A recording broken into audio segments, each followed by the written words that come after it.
they've done it. Oh, we're going there.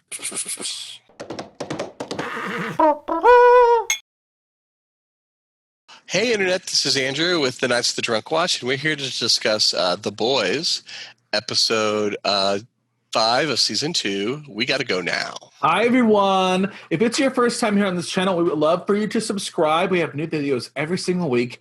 And if you want exclusive content, go to our Patreon and give us $1 to unlock all the features. We're the Knights of the Drunk Watch.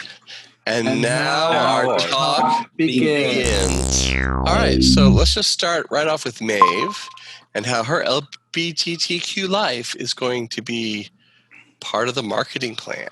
I have an irritation. I just don't get why Elena is not more aware that this is going to be a big deal. Mm-hmm. Like, you're dating a superhero, but you don't expect your relationship to be public. Like, I understand.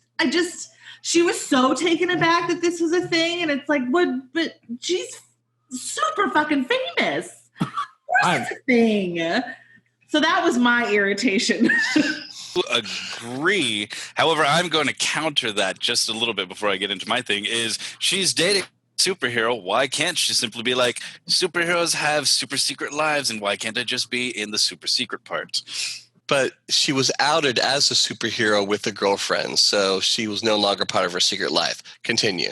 No, my thing was the scene where you see Elena and Maeve talking, and the two guys as they're doing the pitch, and they're like, oh, let's do this, and oh, let's do that. I was just, this is just shameful. No, it actually made me angry a little bit. I was about to say, and it definitely happens at this point in the episode. I love how this series, and you are seeing it over and over again in this episode, they inject the most, in the worst and best possible ways. Yeah. Woke verisimilitude flavor of the month. Whatever zeitgeist corporate America wants to push out there and what's testing right. And they do it so well. And it's almost vitriolic. It comes off so terrible. It hurts my teeth and soul to watch. Ashley. She says it. Acknowledge, apology, action. That right there is a real thing by PR firms and stuff like that. And I love that it's all been boiled down to it. Homelander's taking control of everything, or so he thinks. Let's talk about Homelander this episode. So first of all, he's handling Maeve in a way she doesn't like.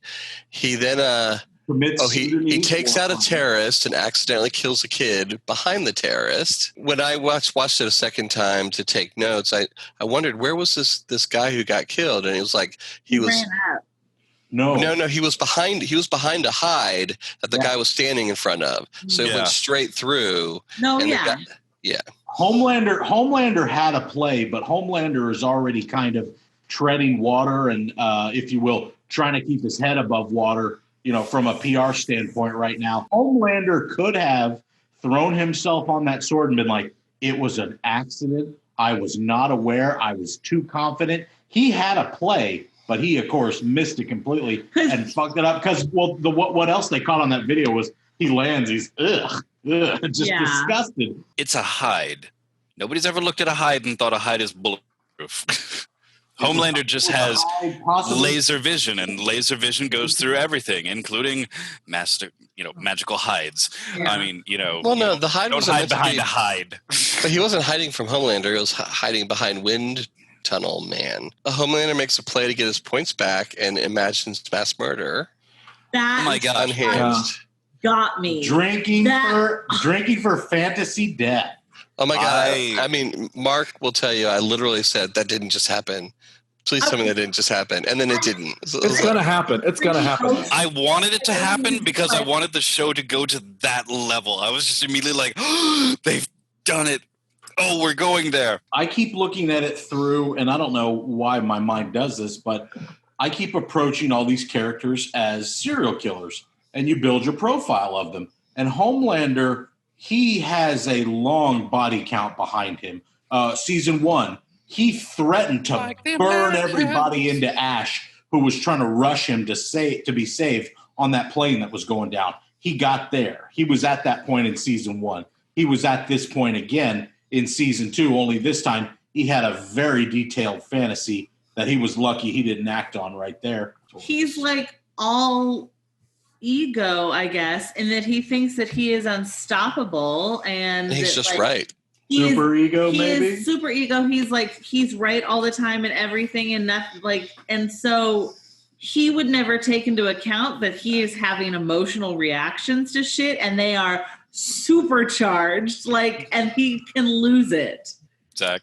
I could probably state the obvious and say the writers made a one-to-one allegory with Donald Trump. I don't want to say it's all Donald Trump. I want to say it's every. I mean, every male masculine image who is, which is there. A commentary on Donald Trump. Yeah, but True. Just remember, Homelander was there before Donald Trump. So yeah, right. But the way they're driving him with the ratings and I'll handle it. And I'll go and just. All right, so speaking of the memes, Stormfront is always poking the bear. Okay, so Homelander finally caves to Stormfront and asks for her help after all that stuff happens. Mm-hmm. Starlight is having a hard time being subtle, keeping an eye on Stormfront. Mm-hmm. Yeah.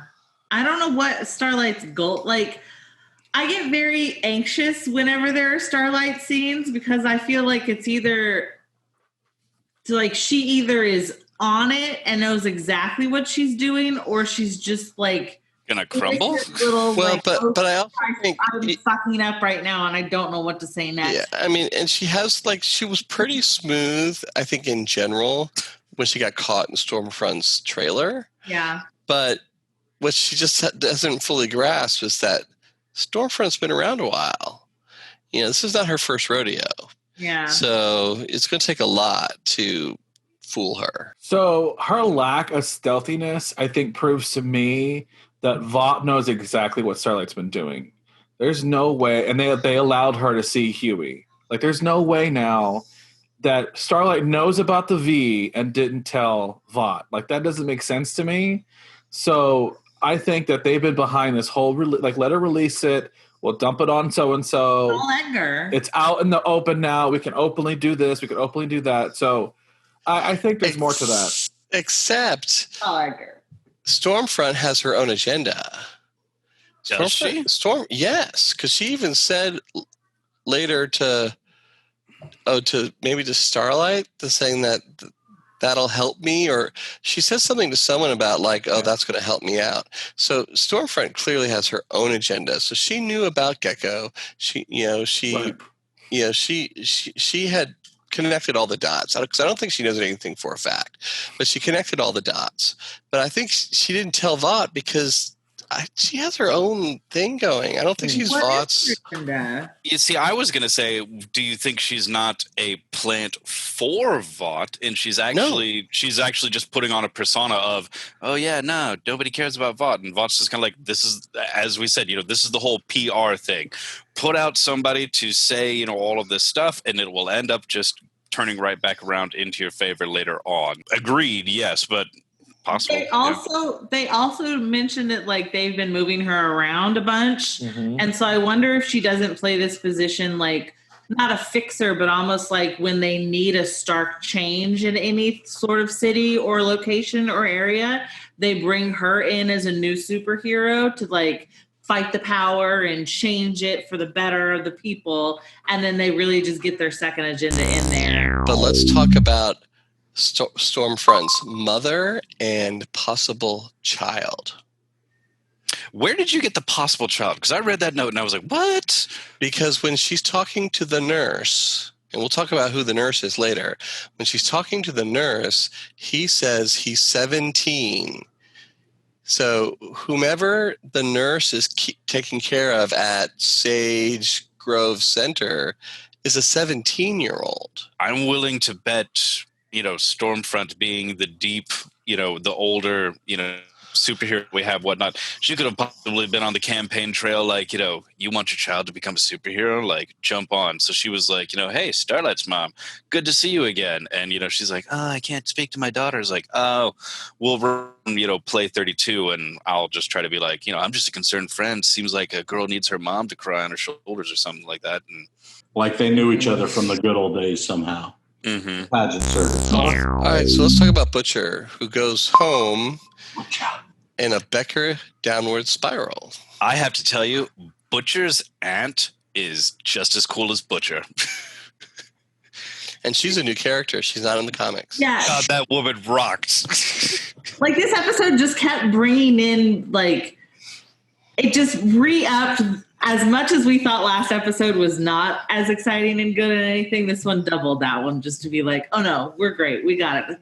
All of the scenes at the aunt's house were the taffy great. room. Terror. Oh, who didn't love Terror? So cute. Boy, but what this also brings us is the themes of people needing to feel pain to feel alive, because both Stormfront and Butcher inflict pain upon themselves. Oh yeah.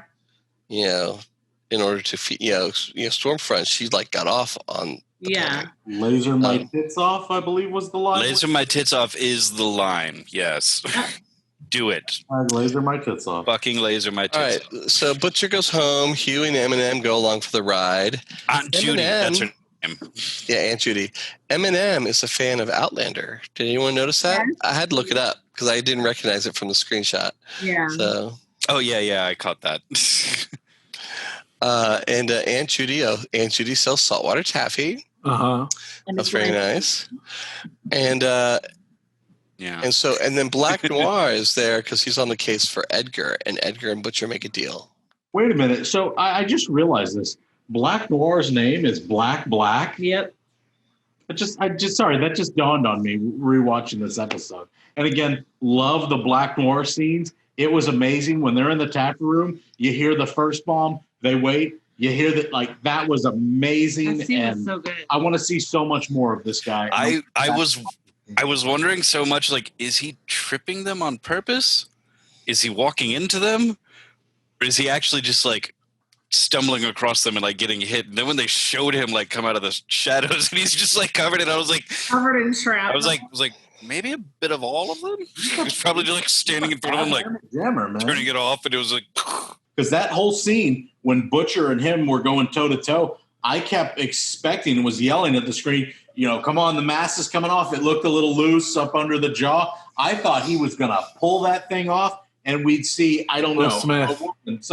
somebody we've never seen before, but, like, are we expecting to know who is under that mask in any way, shape, or form at this point? Okay, so now let's go to Cameo Palooza. So first we had Greg Grunberg. Yes. Who played the agent in the movie, who is usually in a J.J. Abrams stuff because they were best friends growing up. He was in Heroes. But he was also in Heroes, so he was also in a superhero show. Yeah. Then we have Goran Visnik, who plays Adana, the leader of the church. Leader of the church. He was Kovac on... He was Kovac in ER. He's also one of the showrunners for The Boys. Interesting. I love him. I saw him and I was like, ah! And I was like, what the fuck is that? Rewatching this on my computer to take notes with the Amazon's X-Ray taught me a lot. Yeah, super. And then we got Shawn Ashmore, Iceman, as opposed to Aaron Ashmore, Jimmy Olsen. Shawn Ashmore shows up as a nurse. I know Shawn Ashmore was Iceman in the X-Men movies. X-Men movies. His twin brother, Aaron Ashmore, was Jimmy Olsen in Smallville. Okay. So, anyway, so he shows up as that nurse, or he was credited as Man in Scrubs. On IMDb, he's credited as nurse. But, so do we think that we'll get any more heroes? I think we saw that because I think the leader of the Church of the Collective is going to be somebody important. Like you said. Well, it's Goran Visnik. Yeah. We saw him. What's his power, though? What's his power? Because he probably has a power if he's in charge of a superhero church. Right. Manipulation. Running a superhero. Well, but not everyone's a superhero because I don't think Deep's wife is a super. You think the leader would be? Yeah. So rewatching on Amazon online, they would have these little trivia things or whatever, and they talked about Greg Grunberg being friends with J.J. Abrams and the other places he's shown up, and they talked about Goran Visnik. They didn't mention ER, but that he's been a showrunner on a couple of other sci-fi shows, including The Boys. Shawn Ashmore, no trivia. No reminding us that he was Iceman or that he has a twin brother who was in Smallville. Nothing. Did they just gloss over that, or did they specifically not want to put anything in because it would spoil something later? Maybe, I don't know. I mean, I just felt like that was an interesting, person to miss. All right, so Deep gets married and goes full on Church of the Collective. That's our final topic. Very Tom Cruise. Via an extra clip, which again is so great because they just keep, they do it in the best way possible to show you that everything is so manufactured and, prepackaged and, edited by case managers and PR managers. I feel like though poor baby, he's like the Luther of this show. He is just will buy into anything anyone who's nice to him tells him. Like, give him a Fresca and tell him he's pretty and he has to marry this lady in order to get back into the 7. He's like, okay, sure, this sounds great. Maeve had that great scene with the Deep where he goes, "You think I'm an asshole?" She goes, "Oh, fuck yeah." His PSA was earth-shattering, I have to say. Well, I give it 10 thumbs down. It was such a piece of crap. Well, and I wouldn't, write off. I mean, he's not a strategist. Superpowers don't necessarily create a superhero. Right. There are people, and Deep is a great example. He has these powers. He can breathe underwater. He can communicate with marine life. But as Andrew pointed out, he's not a strategist, a tactician. He doesn't know what he's doing. He just has control over sea life. They're all just regular people who happen to be given this manufactured pharmaceutical superpowers, and they're still so full of flaws and failings, and that's the whole reason the show exists. That's why the boys are there, because the Supes are just like the rest of us. They're terrible, and we have to stop. All right, so I guess that's it. So we're in the Knights of the Drunk Watch. And now our talk has ended. Cheers, y'all. Good night. See you all next time.